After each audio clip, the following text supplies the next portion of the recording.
All right, guys. Today we got a special guest. You might know this man from being one of the most consistent battle rappers over a long span of time. You might know him as your teacher. You may know him as just being an overall good guy. I'm talking about the one and only Real Deal. Right. What's good, dog? Thanks for having me, fam. Man, I'm so glad to have you here, bro. I just want to thank you for your time. How you doing today? Solid, man. Solid. Solid day. Dope, man. So typically I like to start at the beginning, but we just had World Domination 9 event, and there was a lot of things that were, going around that we haven't got the most information about. So I thought we start there first. Gotcha. You were originally not scheduled to be on the event, right? Right. And you felt a way about it and you let it be known. Talk to Mm. us about that. Yeah, bro. I did not get put on the card. I understand that these things can be it's hard to fill up a card and there's a lot of people that want plates per se. But I just felt that there was it was communicated with me clearly a couple times like, yo, when we get because I did the last couple tribute cards, which, that's fine. Pat was my homie, of course. Um, but whenever you do those cards, the idea is like it's just a different feel. Like it's great, but it's a different feel. So I was really anxious to get back on a competitive card, and I had spoke about doing one of the on beat joints when the Reed and Jazz one went down, and it seemed like everything was lined up. And then I was kind of like for a 2 day card to come out, and I hadn't been reached out to about it. I was like, but at the end of the day, what are you gonna do, man? Just keep it moving. But yeah, I did feel a little bit of a way about it, man. I got to keep it 100 with you. Did you talk to like organic about that? Like at first to be like, yo, what's up? Like, why am I not on this card? So I kind of told myself at first, like, yo, I'm not gonna be that guy, like, So I think I put one feeler out there, like, yo, who would you guys want to see me lock horns with? Boom. And then I didn't get reached out to after that. And I waited and waited, and I still didn't hear anything about it. And I know homies that were like on the card, and then the card came out. And so I did reach out and I'm like, yo, man, just to be transparent, like, there was conversations that we had. And it was basically, I got met with, well, bro, a lot of people want on these cards. It's tough because, yeah, that spiel, bro. The spiel Right, that right. ultimately it says a lot and doesn't say a lot at the same time. Um, Again, devil's advocate, I realize that these cards, there's a lot of people want on them. You have to do what you can to maximize whatever, I guess. But in my opinion, then maybe don't have the conversations before, like in other events, like, oh man, we really want to have you on, and you know what I mean?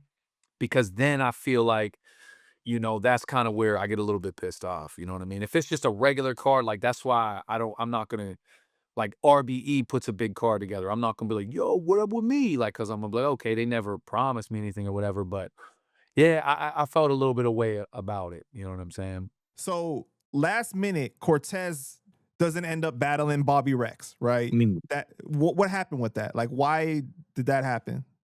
Apparently, Bobby Rex couldn't get across the border. I'm not 100% sure why, but there was a border issue and they were doing an on beat battle. And there was actually somebody else that couldn't get over. And, hence the reason they reached out to me.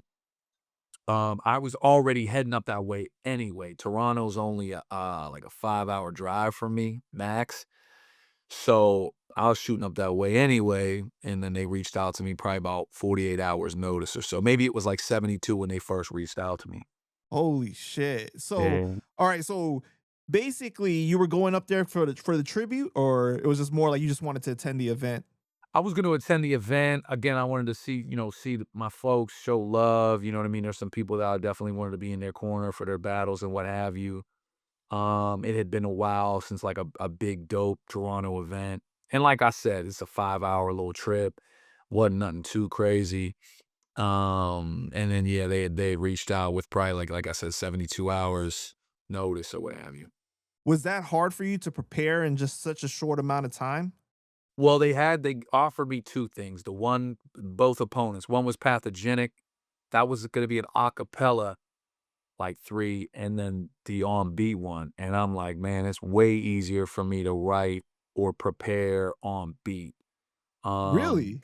yeah, for this particular situation because everything doesn't have to be completely tailored to my opponent. I could just have some dope shit. And also I know it's gonna be like 90 seconds. Mm. Whereas I don't want to prepare against somebody that's gonna out prepare me and because pathogenic is dope. And I think I'm a very easy person to write for. Pathogenic is an easy person to write for too, but I just wasn't gonna put myself under that kind of pressure. And I also wanted the aesthetics and I wanted the content of an on beat battle, which I haven't done in a very long time. So Right, that's yeah. crazy. Yeah. And I thought the storyline of a me and Cortez was a cooler kind of way to. So I tapped in with him first to make sure he was cool with it. Do you think that also like it was to your advantage because like you've already battled him before, you kind of like know like his story, maybe like some things that you could reference, some angles that you could go about too?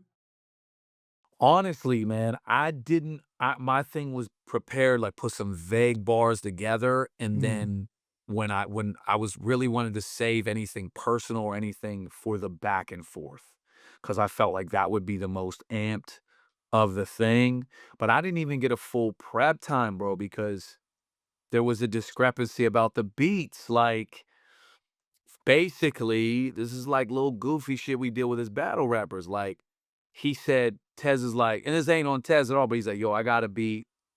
Bobby had a beat. Obviously, you're not gonna use Bobby's beat. I was like, okay, so I get a beat, you get a beat. And in the third round, King of the Dot got the beat. Yeah, boom. So I get Tez's beat. I send him immediately a beat in my archives, you know what I mean, from a well-known producer, very well-known producer. And I'm like, okay, boom. So we start prepping. All of a sudden, I get another beat, and Tez is like, "Yeah, I think they're trying to go my beat, their beat, their beat." I said, "No, that's no, what?" I mean, and the other beat I didn't feel like was a battle beat, and I'm like, "Hold on, bro, like, no, bro." So I had to. This is now we're at 48, 50 hours. I had to reach out to the powers to be like, "Yo, I need a beat, my beat on this," and they're like, "Well, can you get that producer to fill out the?" Release and da da da, which I get.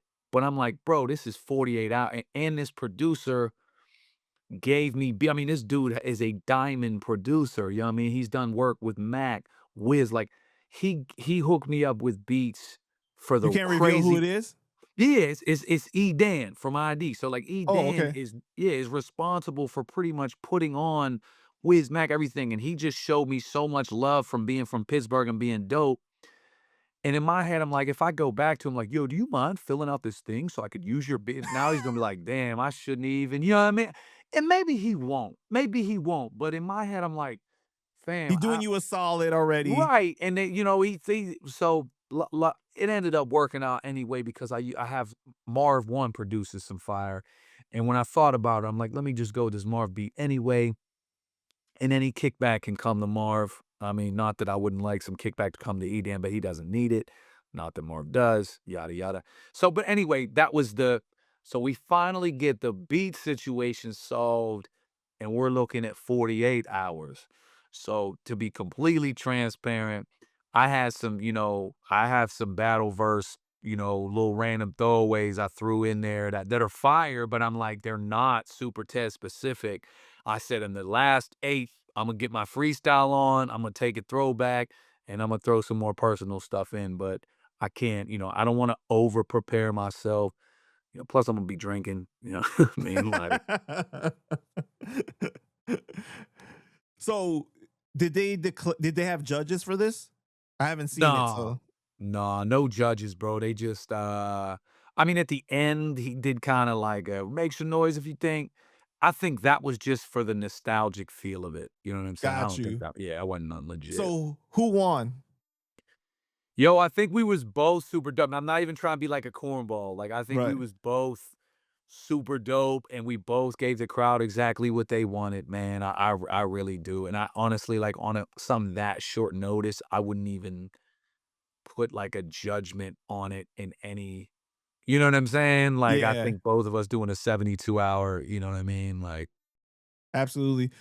So it's dope because like this is the second time that you guys have battled. The first time was what, back in grind time at Grizzlemania, right? mm, Which you yeah, won, and that was how many mm, years ago, bro? Like 15 oh, years or something like that, or I was gonna say it might be longer. You might be looking at 16, 17. I think it was '09. oh my god, man, Yeah, bro. that's insane. '09. So you're looking at, I mean, you yeah, probably about 16 years ago, bro. Right, right. That's dope, man. Well, shout out to Cortez, bro. Like you've been doing it a long time too. You know, I was so happy to hear because I remember when you first came out and said that you weren't gonna be on the card, I was like, what? Like that, and then all of a sudden, I think I even commented on your post or something like that. Bro, I was in the same boat. I was just like, I was kinda pissed, bro. I'm gonna be honest with you. Like I said, like, I was a little pissed. I was like, you know, though things slowed down tremendously over COVID. I get it. I gave up the title. I get that. There was just wasn't, you know, whatever, what have you. But I did some battles in a row and was told like, "Oh, we put," and, you know, I did the one tribute battle, which is, I would do anything for Pat. It's not about that, but it's like, "Yeah, we're gonna be throwing another big event, boom, boom, boom, boom." Another event comes, I don't get booked. I said, "All right, cool." I do another tribute event, of course, for Pat in his hometown. Love it. "Yeah, thanks, bro. It was incredible, da, da, da." So in my head, I'm like, "Okay, like, I'm here every time that you guys need." And then I was hit up when the read, because it was in Philly. "Yo, we're thinking of doing this on Beat Stuff. We think, you know, we know you do music and you've been around for blah, blah, blah, blah." "Yeah, that's great, man. Hit me up, let me know." And to not even get hit up, I think I at least earned a, "Yo, hey, I just want you to know this was very hard to fill these cards. Whoop-de-woo." Man, you know, again, even if they were BSing again, I don't know, but yeah, I was ticked, bro. I was ticked. Yeah, yeah, totally understandable too.